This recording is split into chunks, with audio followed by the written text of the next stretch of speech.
Actually Misal सरांना मी म्हणजे acknowledge करतो, कारण की ते असं नाही की एक एजंट असतो फक्त ऍडमिशनसाठी विचार करतो किंवा एक प्रोसेस झाली की विसरून जातो, पण तसं नाहीये. ऍक्च्युली मिसाळ सर ऍक्च्युली म्हणजे त्यांचे क्वालिटीजच वेगळे आहेत. कारण की मुलांवरती स्टुडंट्सवरती काय बेनिफिट्स आहेत, काय बेनिफिट्स होऊ शकतात, काय म्हणजे गेन करू शकतात मुलं त्यांच्यापासून, किंवा त्यांच्या जे ॲसेसरीज आहेत त्यांच्यापासून, ते त्यांच्या पासून मला खूप इन्स्पायर करतं. आणि आय होप ते घेऊन मी बाहेर निघोस्तोपर्यंत अडॅप्ट करेन. आणि मॅमचं लेक्चर पण ॲक्च्युली खूप इंटरेस्टिंग होतं.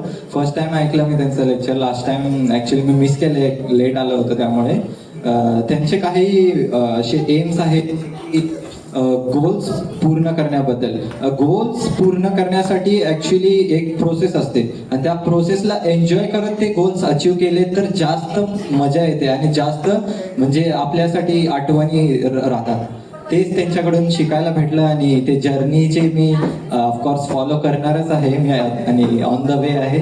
But once again thanks to Misal sir and मामा आत्या, आणि स्पेशली आजी आणि बाबा, कारण की माझ्यासाठी ते मम्मी पप्पांच्या पेक्षा वरती आहेत. कारण की मी त्यांना खूप एक्नॉलेज करतो, आणि म्हणजे जास्त प्रेम आहे माझं थोडं त्यांच्यावर. आणि ॲक्च्युली माझ्यापेक्षा त्यांच्या दोघांची आणि माझी पूर्ण सर्व घराची इच्छा आहे की डॉक्टर बनावं, आणि ऑफकोर्स मी त्यांच्यासाठी ते हासिल करणार 100%. Thank you sir. Wish you all the best. देखिए बड़े लोग नहीं है लेकिन कैमरा है, कई सारे लोग देख रहे हैं, बहुत अच्छा लगा। जब ये वीडियो जाएगी तो और जगह भी लोगों को पता चलेगा। बट आपको बताना चाहता हूँ कि ये सर जो है ना, ये जैसा इन्होंने बोला है, ये एजेंट नहीं है। ये किसके साथ जुड़ते हैं ना, फैमिली का हिस्सा बना लेते हैं। मैं 2-3 बार फेल हुआ, मैंने बोला छोड़ देते हैं अभी नहीं करते, लेकिन सर पीछे पड़े पूरा, क्योंकि सर को मेरे से कुछ लेना नहीं था, एडमिशन झाले के खत्म हो गया, लेकिन सर पीछे पड़ के, मैं और मेरा एक दोस्त है ईश्वर सिंह, हमारे पीछे पढ़ के इन्होंने पास करा के अभी हमारा लाइसेंस आएगा थोड़े दिन में।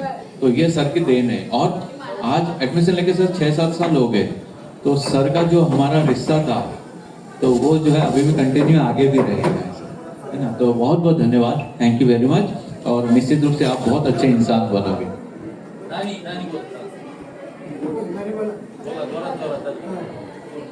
नमस्कार, मी स्वागतची आत्या. मिसाळ सरांना म्हणजे आम्ही ओळखतही नव्हतो, पण जेव्हा ओळखायला लागलो त्या ॲडमिशन थ्रूच.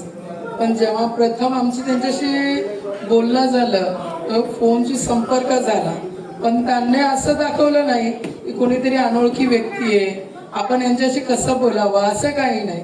एकदम असं फॅमिली मेंबर असल्यासारखं त्यांनी डायरेक्ट बोला ना असं प्रश्न केला. आणि त्यांनी असं म्हणजे दुसरं ऍडमिशन करताना पैशाचा विचार करतात किंवा इतर लोक फॅमिली ग्राउंड बद्दल विचारतात. माझी ना संचिता पण तिच्या वेळेस अक्षरशः आमची अशी परिस्थिती होती की पैसा म्हणावा त्या ऍडमिशनसाठी तेवढी पूर्ण भरावा असं त्यावेळेस परिस्थिती नव्हती. पण मिसाळ सर हे अशी व्यक्ती आहे की प्रत्येक गोष्टीत सोल्युशन आहे त्यांच्याकडे. प्रत्येक ह्याच्यावरती अडचणीवरती कसं सोल्युशन काढायचं ते त्यांनी आम्हाला सांगितलं. ते म्हणाले की तुमच्या मुलीला डॉक्टरच बनवायचं आहे ना तुम्हाला, तर मी आहे तुमच्या बरोबर. असं ऍडमिशन घेताना कोणीतरी बोलणं हे देवाच्या वरदानापेक्षा कोणतीही गोष्ट कमी नाही आहे याच्यामध्ये. मिसाळ सर म्हणजे नुकतं ऍडमिशन किंवा काउन्सिलर म्हणून आम्ही त्यांना ओळखत नाही, एक फॅमिली मेंबर आणि एक आमच्या मुलांचं भविष्य घडवणारा देवाने दिलेला तो आम्हाला दूत आहे. त्या दृष्टिकोनाने आम्ही त्या सरांकडे पाहतो.